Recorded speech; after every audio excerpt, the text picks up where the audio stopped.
오늘 우리에게 주신 하나님의 말씀 로마서 12장 1절, 2절, 두 구절 말씀입니다. 로마서 12장 1절, 2절, 두 구절 말씀입니다.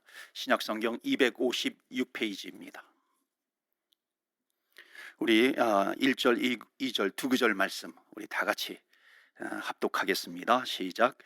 그러므로 형제들아, 내가 하나님의 모든 자비하심으로 너희를 권하노니 너희 몸을 하나님이 기뻐하시는 거룩한 산 제물로 드리라. 이는 너희가 드릴 영적 예배니라. 너희는 이 세대를 본받지 말고 오직 마음을 새롭게 함으로 변화를 받아 하나님의 선하시고 기뻐하시고 온전하신 뜻이 무엇인지 분별하도록 하라. 아멘. 하나님의 말씀입니다. 오늘도 하나님의 말씀으로 은혜 받으시고 새 힘을 얻으시고 또 한 주간 한 해 또 영원토록 승리하시는 저와 여러분 되시기를 축원합니다. 우리 2021년도가 밝았습니다. 2021년도 하나님의 복이 충만히 거하는, 또 여러분들은 그 복을 누리시는 한 해가 되기를 축원합니다. 우리 올해 주시는 우리 교회 주제가, 신앙 주제가 최선의 예배를 드리라.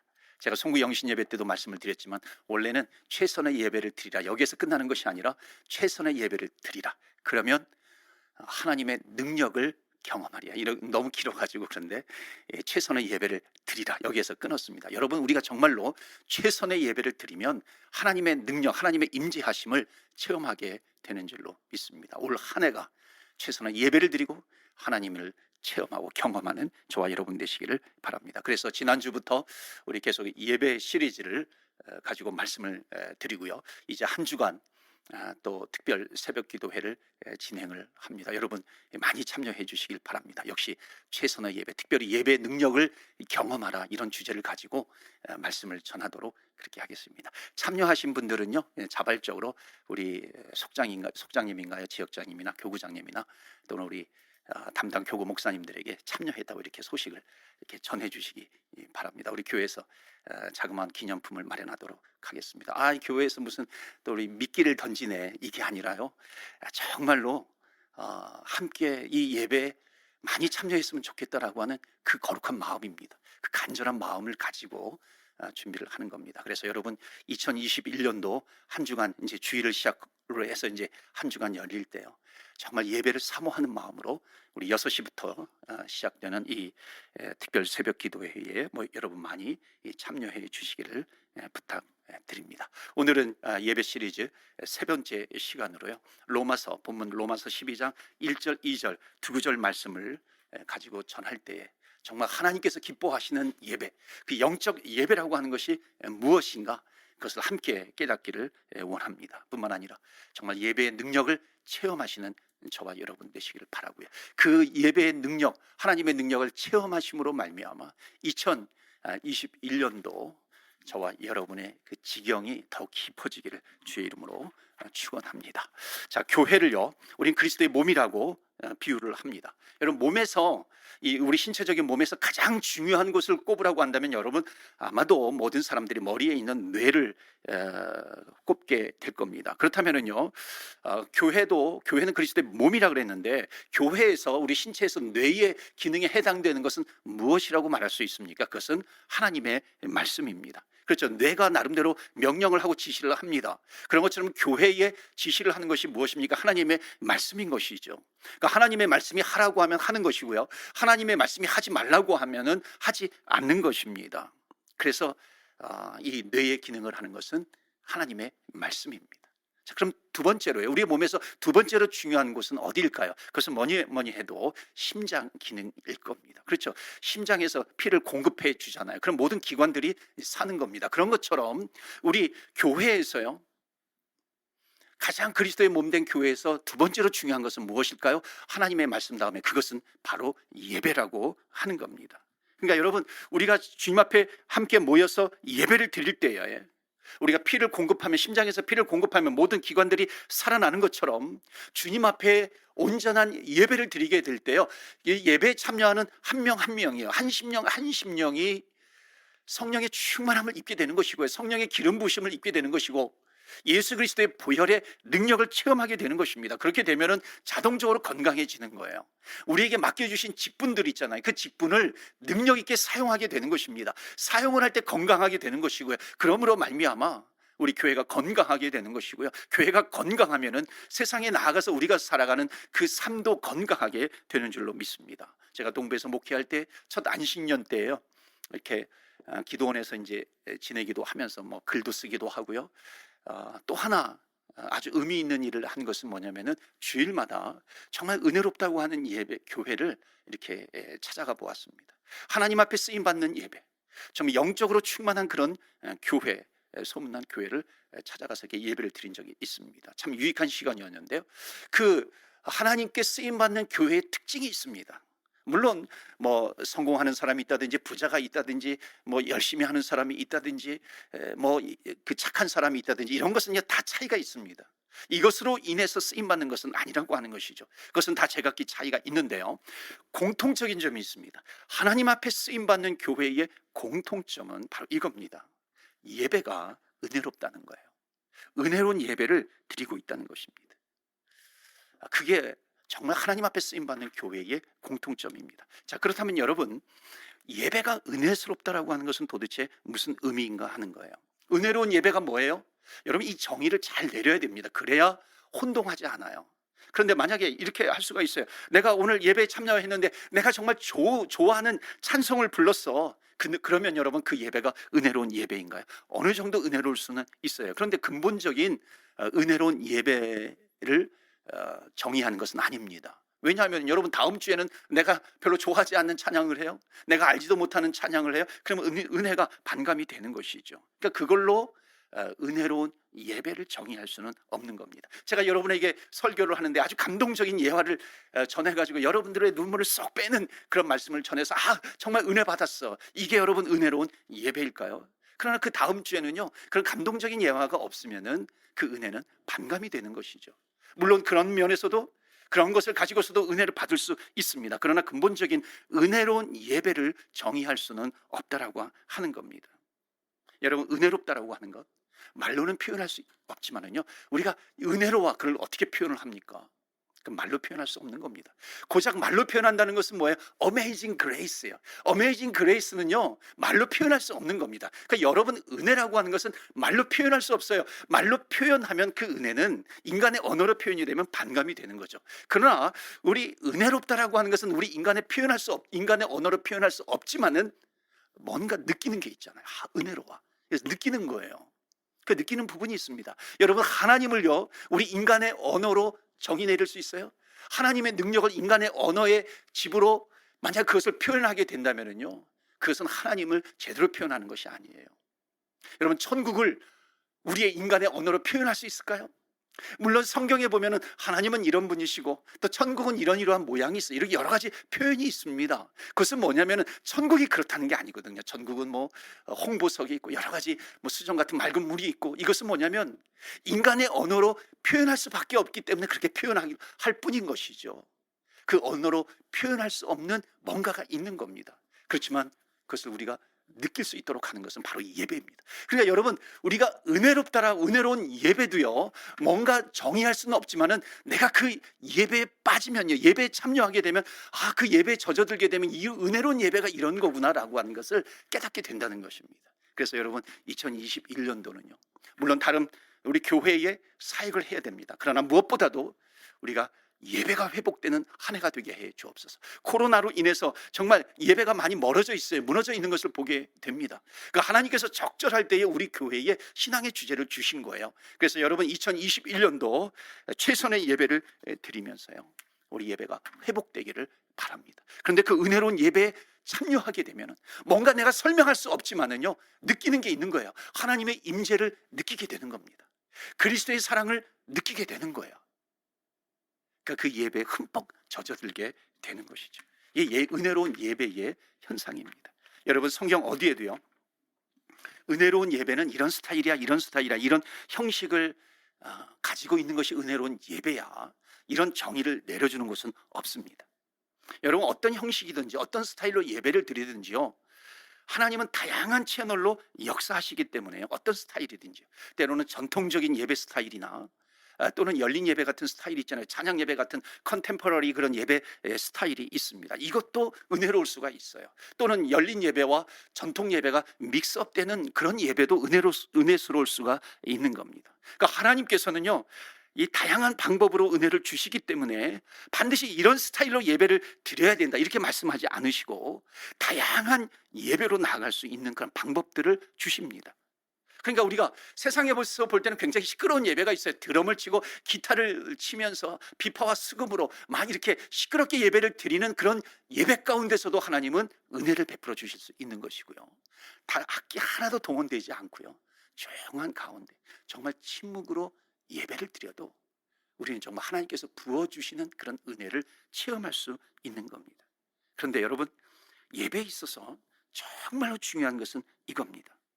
성경에서 이 은혜로운 예배 스타일은 이런 거야 라고 말씀해주고 있지는 않지만은요, 성경 창세기부터 요한계시록까지 창세기에 나와 있는 이 아벨의 예배부터 요한계시록에 나와 있는 그 천국에서 드리는 예배까지요, 그런 예배들의 이야기로 가득 차 있는데요, 정말 은혜로운 예배는 이런 스타일이다 이런 것을 얘기해주고 있지는 않지만요, 하나님께서 가르쳐주고 계시는 것이 뭐냐면요, 이러이러한 예배자가 되어야 된다라고 하는 예배자의 자세에 대해서는 분명하게 말씀하고 있다는 것입니다.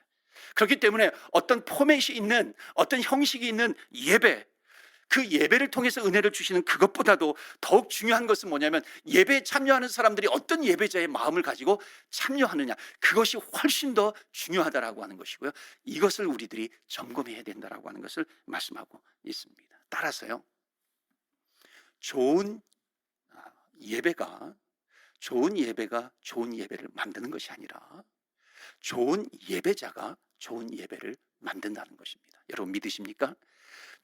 아멘이세요? 좋은 예배 스타일이 있어서 그것이 좋은 예배가 되는 것이 아니라는 겁니다. 정말 내가 어떤 마음으로 예배를 참여하고 있느냐라고 하는 거예요. 여러분, 구약의 예배를 보세요. 제사를 드릴 때 광야의 성막에서나 정말 눈이 부실 정도로 아름다운 그런 예루살렘 성전에서 예배 드릴 때 계속해서 변함없이 강조하는 것은 뭐냐면은 예배자의 자세입니다. 여러분, 어떤 자세냐면요, 성전에서 한번 예배 드리기 위해서 가깝게는 한 달, 멀게는 6개월 전에 집에서 출발을 합니다. 그동안에 먹을 양식을 등에 지고 가요. 또 자기가 흠없이 기른 그 재물, 그 양을 가지고 갑니다. 또 성전에서 재물이 없으면 성전에서 그 재물을 사기 위해서 돈을 가지고 갑니다. 광야의 길을 걸어가야 되기 때문에 낮에는 떼약볕 길을 걸어가게 돼요. 밤에는 그 달빛 아래에서 추위와 싸워야 되는 것입니다. 또 도적대들이요, 그것을 노리는 도적대들이 있어요. 돈을 가지고 가기 때문에요, 그때는 도둑들에게 대목입니다. 그래서 그것을 또 피해 가야 하는 것이죠. 더위와 싸워야 되죠. 추위와 싸워야 되죠. 도둑대들을 피해 가야 하는 것이죠. 그러면서 예루살렘 성전을 향해서 걸어가는 겁니다. 그러니까 하나님의 마음이 성전에 가까워지면 가까울수록 여러분, 그 하나님을 사모하는 그 마음, 예배를 사모하는 그 마음이 그 사람 안에 농축이 되는 겁니다. 그러다가 그 성전 앞에 딱 도착이 되어서 예배를 드리게 되면요, 그 마음 안에 있는 사모하는 마음이 확 터져 나오는 겁니다. 그러면 하나님의 은혜가 밀려 들어오는 것이죠. 은혜롭지 않은 예배를 드릴 수가 없는 것이죠. 하나님의 은혜가 차고 넘치는 그런 예배를 드리게 되는 것입니다. 여러분, 우리가 이 자리에 나오기까지요, 상당히 어려운 기간을 지나가고 있어요. 그러나 정말로 세상과 사토하면서 반드시 내가 이 예배 자리를 지키고 말 거야. 여러 가지 유혹이 있어요. 예배를 드리지 못하도록 하는 유혹이 있습니다. 그것을 싸우면서요, 결국 그것을 이겨서 예배 자리에 나온 사람은요, 은혜 받지 않을 수가 없다라고 하는 것입니다. 그래서 사랑하는 성도 여러분, 오늘 우리가 주님 전에 나와 있는 것도요, 여러분의 가정에서 예배를 드리는 것도요, 정말 내가 어떤 마음으로 나와 있는 것인가, 하나님은 그 마음을 보시는 겁니다. 한국 초대교회 때도 마찬가지였어요. 여러분, 평양 장대현 교회 우리는 너무나도 잘 알고 있습니다. 한국 기독교 부흥의 초석이 될 수 있는 그 교회, 이 평양 장대현 교회에서 부흥회를 하잖아요. 그러니까 부흥회를 하면은요, 그 소식이 지방까지 전달됩니다. 삼남 지방까지 전달이 돼요. 부산에서 저기 목포에서 그 소식을 듣고요, 양식을 소달구지에다가 쌀을 올려놓고요, 또는 솥단지도 올려놓고요, 그러면서 소를 타고 또는 걷기도 하고, 그러면서 한 달 전에 또는 두 달 전에 출발을 하는 겁니다. 그래서 평양 장대현 교회를, 그 부흥회를 사모하면서 가는 거예요. 중간에 교회에 들려요. 중간에 있는 교회에 들려서 그것을 여관 삼아서 거기에서 밥을 해 먹기도 하고요, 소에게 여물을 먹이기도 하고요, 아침에 일어나서 정말 그 사모하는 마음으로 예배를 드리고요, 또 주먹밥을 싸가지고 또 하루 종일 걸어가는 겁니다. 소를 타고 걸어가는 겁니다. 또 다음 교회에서 또 들려가지고 그렇게 또 준비를 하고요. 그러면서 평양 장대현 교회에 도착을 했을 때요, 하나님께서 부어주시는 예배의 능력을 체험하게 된다는 거예요. 하나님이 정말 임재해 계시는 그런 예배를 드릴 수밖에 없는 것이죠. 그런 예배자의 마음이 우리에게 있느냐 하는 것을 하나님께서는 보시고 계시는 겁니다. 여러분, 오늘날에도 주일 예배를 드리기 위해서 일주일 동안 준비를 잘해서 사모하는 마음으로, 기대하는 마음으로 찬양할 때 정말 하나님 임재할 거야, 기도할 때 응답해 주실 거야, 예물을 정성스럽게 준비해서 올리면요, 그 예배는 반드시 하나님께서 받으시는 예배가 될 줄로 믿습니다. 그래서 성경에서는요, 이러이러한 예배를 드리면 내가 받을 거야, 그것이 아니라 이러한 예배자로 서야 된다라고 하는 것을 성경은 말씀하고 있습니다. 그래서 오늘 신년 첫 주일을 맞이해서요, 어떤 예배자가 되어야 하나님께서 그 예배를 받으시는지 그 은혜를 나누도록 하겠습니다. 그래서 로마서 12장 1절 2절 가지고 말씀을 잠깐 전하는데, 여러분 1절 말씀은요, 어떤 자세로 우리가 예배를 드려야 되는가라고 하는 거, 여기서 두 가지를 나눌 거고요.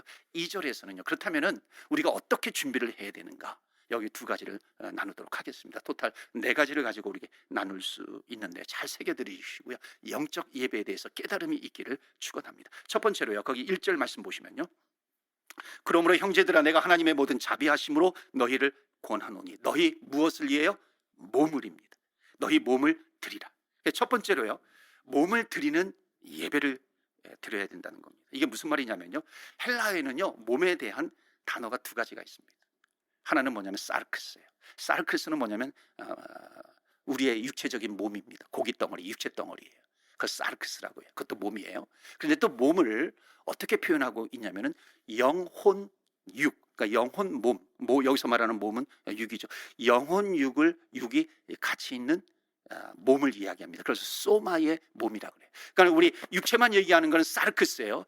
영혼 육을 얘기하는 것은 소마를 이야기하고 있습니다. 그렇다면 이 로마서 12장 1절에 너희 몸을 하나님께 드려라 라고 했을 때 이 몸은 무엇을 얘기하는 걸까요? 예, 사르크스가 아니라 소마를 얘기하고 있는 겁니다. 자, 그러면 1절 말씀에 너희 몸을 드리라고 되어 있는데, 만약에 이걸 사르크스라고 이거를 표기를 했다면요, 우리는 몸만 나와 있으면, 우리의 생각이라든지 우리의 영은 딴 데가 있어도요, 몸만 나와 있으면 하나님께서는 그 예배를 받으시는 거죠. 그런데 여기에서 말씀하고 있는 몸이라고 하는 것은 소마의 몸을 이야기합니다. 이것은 뭐예요? 너희들의 육만 나와 있다고, 몸만 나와 있다고 내가 그 예배를 받는 것이 아니라고 하는 거예요. 내가 이 몸은 나와가지고 내 눈은 저 설교자를 쳐다보고 있는데요, 내 마음에, 내 생각은요, 다른 생각을 하고 있는 거예요. 한 주간 동안 내가 또 어떻게 살아가야 될까 걱정하고요, 근심과 염려가 나한테 있다면요, 그것은 소마의 예배를 드리고 있지 않는 겁니다. 그래서 주님 앞에 나와서 내 몸만 나와 있는 것뿐만 아니라 내 심령을, 내 마음을 정결케 하여 주시옵소서. 정말 십자가 앞에 나를 굴복시키는 그런 마음으로 나올 때 그 예배가 소마 예배가 되는 것이죠. 뿐만 아니라 내 영이 주님 앞에 나와야 되는 것입니다. 그러니까 내 영이라고 하는 것이 뭐예요? 정말 주님 앞에 회개하면서 내 영을 정결케 하여 주시옵소서. 그런 마음으로 내 영과 혼과 몸이 하나님께 집중해서 예배를 드리게 될 때 하나님께서 그 예배를 받으신다는 것을 말씀하고 있습니다. 그래서 사랑하는 성도 여러분, 우리가 예배를 드릴 때 사르크스의 예배가 아니라, 우리의 몸만 나와 있는 것이 아니라 소마의 예배, 우리의 영과 혼과 몸. 그러니까 영혼 몸은 제가 이렇게 설명을 하고 있지만 이것은 원래 나뉘어지는 게 아닙니다. 이거는 하나의 몸이에요. 몸은 육은요, 혼을 따라가게 되어 있고요, 혼은 영을 따라가게 되어 있습니다. 그래서 정말 주님 앞에 너가 영혼 몸으로 나와야지 너가 건강한 하나님의 백성, 하나님의 자녀가 된다는 것을 말씀하고 있습니다. 물론 지금과 같은 코비드 상황과 같은 경우라든지 또는 이 총알이 빗발치는 그런 전쟁터 같은 곳에서요, 주일날 하나님하고 내가 평생 그 약속한 그런 예배 시간이 되어 있는데 그 갈 수 없는 그런 상황이라서 그 안에서요. 내가 예배 방송을 귀로 듣고 또 성경을 펴놓고 찬송하면서 눈물을 흘리면서 예배를 드리고 있다면은요, 거기에서도 하나님은 영혼 몸 소마의 예배를 받으실 수 있다는 것입니다. 그런데 우리가 얼마든지 예배 드릴 수 있는 공간이 있고요, 얼마든지 모일 수 있는 시간이 있는데 내가 그 사람 보기 싫다고 혼자 앉아서 유튜브 틀고요, 텔레비전 앞에서 설교자의 설교를 들으면서 눈물을 흘리고 감동이 되어도요, 그것은 성경이 말하고 있는 몸으로 드리는 예배는 아니라고 하는 거예요. 누가 그랬다 그러죠?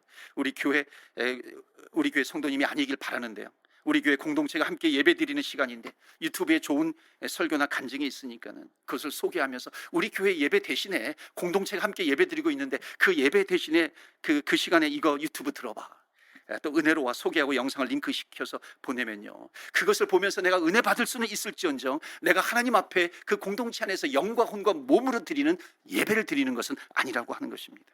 그러니까 공동체 안에서요, 우리가 정말 기쁨으로 나와가지고요, 우리의 시간을 바치고 몸을 바치고 정신을 바치고 생각을 바쳐서 하나님께서 하나님 앞에 드리는 그 예배, 하나님은 그 예배를 받으신다는 것을 말씀하고 있습니다. 그렇기 때문에 항상 나는 예배를 드릴 때 어떻게 드려야 되는가? 소마의 예배를 드리고 있는가? 나를 돌아보면서 하나님, 오늘도 주님 앞에 나옵니다. 내 영과 혼과 몸 주님 앞에 드립니다. 하나님 받아주시옵소서. 이런 소마의 예배를 드릴 때에 하나님께서 그 예배를 받아주신다는 것입니다. 자, 여기 1절에서 말하고 있는 거 하나가 더 있습니다. 1절 보시면요, 그러므로 형제들아, 내가 하나님의 모든 자비하심으로 너희를 권하노니 너희 몸을 하나님이 기뻐하시는, 그 다음에 뭐예요? 거룩한 산 제물로 드리라. 첫 번째로는 몸을 드리라, 그 다음에 두 번째로는 거룩한 산 제물로 드리라라고 하는 겁니다. 이게 예배 드리는 자의 자세예요. 그런데 여기 거룩한 산 제물은요, 단어 두 개가 이게 합성되어 있습니다. 거룩이라고 하는 홀리가 있어요. 그래서 살아있다는 living이 있어요. Holy and living sacrifice예요. 산 제물로 드리라라고, 거룩한 산 제물로 드리라, 이것이 합성이 되어 있는데요, 이것은요 구약 성경에서 온 겁니다. 여러분, 예배의 정신은 구약 성경이나 신약 성경이나 똑같습니다. 왜냐하면 그 정신은요, 기본적인 것, 근본적인 것은, 본질적인 것은 창세기부터 계시록까지 똑같이 흘러가고 있는 겁니다. 여러분, 하나님 앞에 나올 때 어떻게 나와요?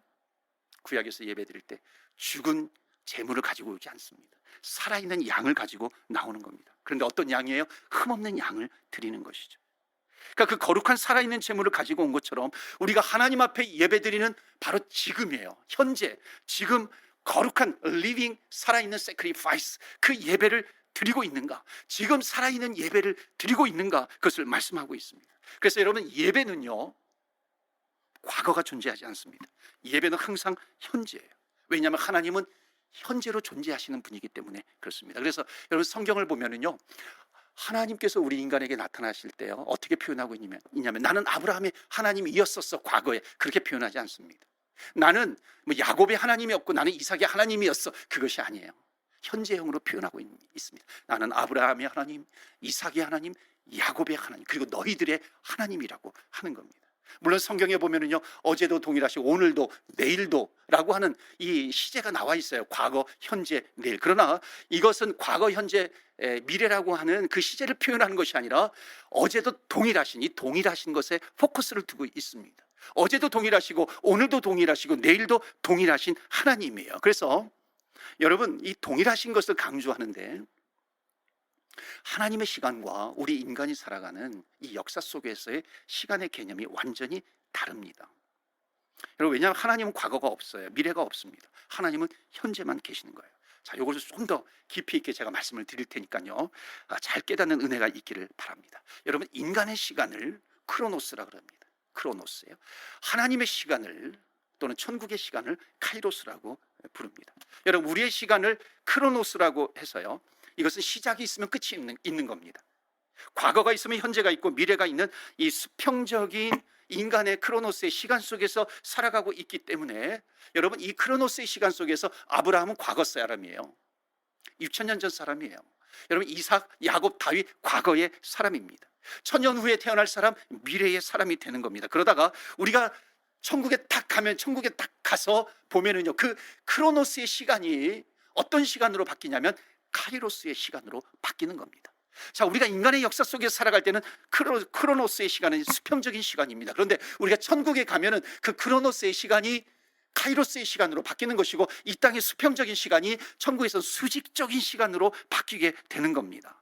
여러분, 수평적인 시간이 아니라 수직적인 시간이에요. 그렇기 때문에 수평적인 시간 속에서는 아브라함은 옛날 사람, 이삭도 옛날 사람, 천년 후에 태어날 사람 옛날 사람이지만, 천국에 가면은요 그 수직적인 시간이기 때문에 이터널 라우, 영원한 현재 속에 우리가 거하게 되는 것입니다. 그렇기 때문에 아브라함도 이삭도 야곱도 100년 전에 죽었던 우리 선조들도요, 천국에서는 동일하게 만나게 되는 겁니다. 미래에 태어날 사람도 천국에서는 동일하게 만나게 되는 겁니다. 그래서 볼티일리라고 하는 신학자는요, 이것을 뭐라고 표현하냐면은 이터널 라우라고 하는 그런 표현을, 영원한 현재예요. 그러니까 천국을 사모하는 사람들은요, 천국의 시간은 카이로스예요. 영원한 현재이기 때문에 우리가 이 땅에서 예배를 드릴 때 그 영원한 현재를 체험하면서 예배를 드려야 한다는 것입니다.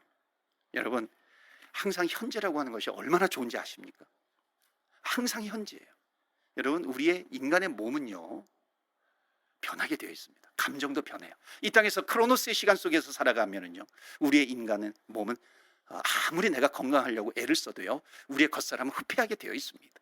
약해지게 되어 있어요. 그러다가 하늘나라에 가게 되는 거예요. 우리는 알게 됩니다.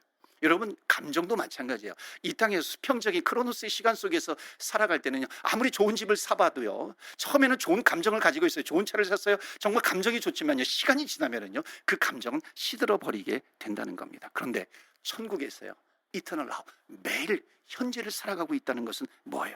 천국에 딱 들어가는 날 우리의 감정이 최고조가 될 수 있어요.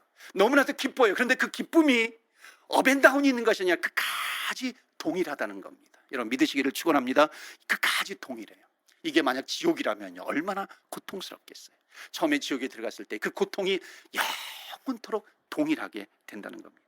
그러니까 여러분, 우리가 예배를 드릴 때요, 예배 드릴 때 천상의 예배를 맛볼 수 있다는 것입니다. 그래서 하나님은 항상 현재형으로 우리의 예배를 받으시는 것이죠. 과거에 내가 열심히 했다고요, 그 과거의 예배를 내가 지금 현재 하나님이 받으시는 것이 아니에요. 하나님, 내가 10년 전에 10년치 헌금을 다 했어요. 그건 그때 받으시는 것이죠. 지금 아무리 작은 것이라도 하나님 앞에 정성스럽게 예물을 드려야 되는 것이죠. 목사님, 제가 10년 전만 해도요, 10년치 일을 내가 나 혼자서 우리 교회 일을 다 했어요. 여러분, 그것은 10년 전의 일이죠. 그 열심으로 오늘날에 그 열심의 크레딧이 되어서는 안 된다는 것입니다. 하나님은 뭐라고 말씀하신 줄 아세요? 너가 지금 나 위에 거룩하냐?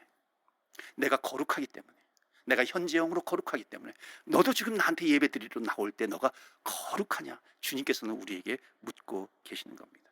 여러분, 과거의 성공이 오늘날 내 성공의 발목을 잡지 않기를 바랍니다. 그러기 위해서 어떻게 해요? 거룩한 산 제물로 주님 앞에 나오시는 저와 여러분 되시기를 주의 이름으로 축원합니다. 아멘. 자, 그렇다면요, 이러한 자세로 예배를 드리기 위해서요, 일주일 동안 우리가 어떻게 준비를 해야 되는가? 2절 말씀 보여주시겠어요? 예배자의 준비를 어떻게 해야 되는가? 2절에 보면, 너희는 이 세대를 본받지 말고 오직 마음을 새롭게 함으로 변화를 받아 하나님의 선하시고 기뻐하시고 온전하신 뜻이 무엇인지 분별하도록 하게 하라. 여러분, 세 번째는 이거예요. 이 세대를 본받지 말라라고 하는 겁니다. 여러분, 예배를 마치면 세대로 돌아가야 됩니다. 여러분, 세상의 세대 속에 살아갈 때 얼마나 예배를 못 드리게 하는 것이 얼마나 많은지 몰라요. 죄악들이 많은지 몰라요. 내 생각을 혼란하게 만드는 것이 얼마나 많은지 몰라요. 거짓 문화가 얼마나 많은지 모릅니다. 그때 그 세대를 본받지 말아야 우리의 예배를 받으신다는 겁니다. 여러분, 가끔 새벽 기도회 때나 기도하는 시간에 제가 다음 세대를 많이 얘기합니다. 여러분, 정말 다음 세대를 위해서 기도해 주세요. 물론 우리 기성세대도 굉장히 중요해요. 여러분, 다음 세대가 중요하기 때문에 기성세대가 중요한 것이고요, 기성세대가 바로 서야 또 다음 세대가 설 수 있다고 하는 것을 우리는 너무나도 잘 알고 있습니다. 그러니까 다음 세대를 위해서 기도할 때, 하나님, 이 다음 세대가 세대를 분별할 수 있는 능력을 주시옵소서. 이 시대를 볼 수 있는 눈을 주시고 이 세대를 변화시킬 수 있는 능력을 허락하여 주시옵소서. 그런 기도를 하는데 결국 이 다음 세대를 위한 기도는요, 지금 우리들의 기도인 겁니다. 시대를 보는 눈이 열려야 되는 겁니다. 여러분, 우리가 아무리 악한 시대 속에 산다 할지라도요, 여러분, 바닷물 속에 있는 물 속에 사는 물고기들이요, 바닷물이 아무리 짜다 할지라도 그것이 그 물고기 속에 들어오지 않잖아요. 그런 것처럼 우리가 아무리 악한 세상 속에 살고 있다 할지라도, 거짓 문화가 판을 친다 할지라도요, 우리는 이 세상에 살면서 그것에 물들지 않으면서 살아갈 수 있는 겁니다. 그렇다고 해가지고 여러분, 우리가 세상 속에 살아가는데 내가 물들지 않기 위해서 나는 세상 문화에 접하면 안 돼, 나는 그냥 혼자서 살아갈 거야, 아무도 나를 찾아오지 마, 나에게 연락하는 사람 나 받지 않을 거야, 여러분 그렇게 살아갈 수 있는가요? 그렇지 않죠.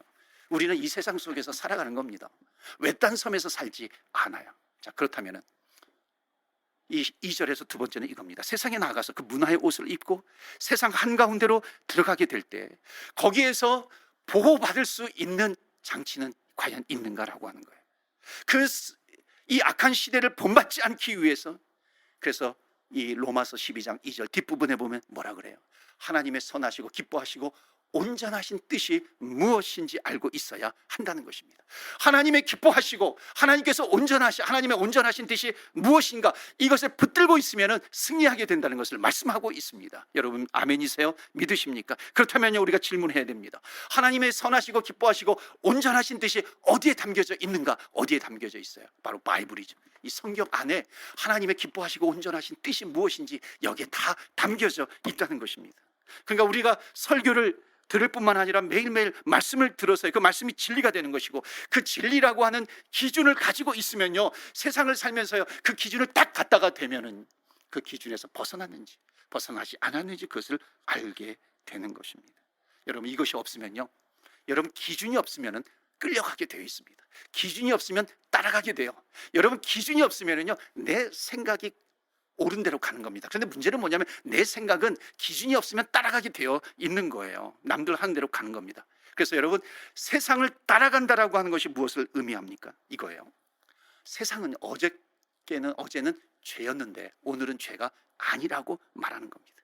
이게 시대가 기준이 되는 거예요. 유행이 기준이 되는 거, 사람의 기준이 되고요, 트렌드가 기준이 되어버리는 겁니다. 여러분 이게 얼마나 많은지 몰라요. 거기에 따라가게 되는 겁니다. 여러분 몇 해 전까지만 해도 마리화나 같은 거 불법이었습니다. 오늘날은 합법입니다. 그러니까 세상을 따라간다는 건 뭐예요? 세상에서 법적으로 그것을 합법화 시켰으니까는 이거는 죄가 아니야, 그리고 따라가게 되는 겁니다. 이게 세상을 따라가는 거죠. 그런데 하나님의 말씀이 기준이 되어 있으면요, 그것을 딱 갖다가 대면 이거는 죄야, 이거는 나쁜 문화야, 우리는 그것을 판별할 수 있다는 겁니다. 그렇기 때문에 이 말씀을 기준으로 가지고 사는 사람은 아무리 시대가 변하고요, 문화가 변한다 할지라도 절대로 흔들리지 않는다는 것을 믿으시기를 바랍니다. 그래서 성경에 보면은요, 그렇게 말씀이 있죠. 성경에 보면은 이 3000년 전이나 또는 1000년 전이나 이 성경에 기록된 말씀이 뭐예요? 풀은 시들고 꽃은 떨어지지만 하나님의 말씀은 영원하다는 겁니다. 그럼 세상은 변한다는 거예요. 그러나 변하지 않는 것이 진리인데 그것이 바로 하나님의 말씀이라고 하는 것을 말씀하고 있습니다. 그래서 그것이 뭐예요? 하나님의 기뻐하시고 온전하신 뜻이 무엇인지 분별해야 돼요. 그것을 알고 있어야 되고 그것을 가지고 있어야 하는 것입니다. 그래야 우리가 하나님 앞에 소마의 예배를 드릴 수 있어요. 소마의 몸으로 나와 예배를 드릴 수 있는 겁니다. 여러분, 영국에서요, 지난번에도 제가 몇 번 말씀을 드렸어요. 영국에서 제가 영국으로 기억하고 있는데, 그 은행에 취직을 하게 되면은요, 또 군인들도 경찰들도 그것을 훈련한다고 하는데, 위조 지폐를 걸러내기 위한 훈련을 어떻게 하냐면, 여러분 위조 지폐의 종류가 얼마나 많이 있어요. 그 위조 지폐의 종류가 많은데 100가지, 200가지, 1000가지 그걸 가져다 주면서 이게 위조 지폐야, 이런 것은 이 위조 지폐, 그것을 교육하지 않아요. 진짜 돈다발을 갖다 줍니다. 진짜 돈다발을 갖다 주면서 한 달 동안 매일매일 그 진짜 돈을 세게 하는 겁니다.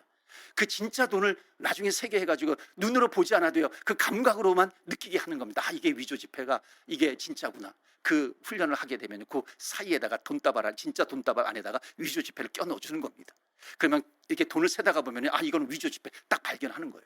그 다음에 2장, 3장을 넣어줘요. 그럼 진짜를 세는 훈련을 했기 때문에요, 위조 지폐가 딱 걸리면 이거 위조야, 이거 세다가 보면 이건 위조 지폐야, 걸러낼 수 있다는 거예요. 중요한 것은 뭐냐면, 여러분 위조 지폐가 많으면 그때마다 그것을 교육하고 그것을 훈련해야 되는가요? 그렇지 않죠. 진짜를 가지고 있으면 되는 겁니다. 진짜를 알고 있으면 되는 거예요. 하나님의 기뻐하시고 선하시고 온전하신 뜻이 무엇인지 우리가 하나님의 말씀을 가지고 있으면은요, 불은 시들고 꽃은 떨어지지만 하나님의 말씀은 영원하기 때문에 우린 세상에 흔들리지 아니하는 세상을 살아가게 되는 겁니다. 그래서 말씀을 가지고 있으면요, 이건 죄라는 걸 알아요. 그럼 죄를 보지도 않고요, 만지지도 않고요, 따라가지도 않고 죄인의 길에 서지도 않고요, 쫓아가지도 않는 하나님의 거룩한 자녀가 될 줄로 믿습니다. 하나님께서 2021년도를 열어주셨어요. 여러분, 우리가 지금은 각자의 처소에서 예배를 드리지만 정말 우리가 함께 모여서 예배 드리는 것을 사모하시기를 바랍니다. 우리가 몸만 나오는 것이 아니라 우리의 마음을 하나님 앞에 드리고 우리의 영을 하나님 앞에 드려서 정말 온전하게 주님 앞에 영적인 예배를 드림으로 말미암아 하나님의 임재를 경험하고 하나님의 능력을 체험해서 2021년도 승리하시는 저와 여러분 되시기를 주의 이름으로 축원합니다. 아멘. 이 시간에 우리 함께 합심해서 예배 기도하기를 원합니다. 하나님, 내가 몸만 나와 있는 예배가 되지 않게 하여 주시고 우리의 마음을 정결하게 하여 주옵소서. 우리의 마음을 주님 앞에 드리게 하여 주시고 우리의 영도 하나님이 영을 정결케 하여 주옵소서. 새롭게 하여 주시옵소서.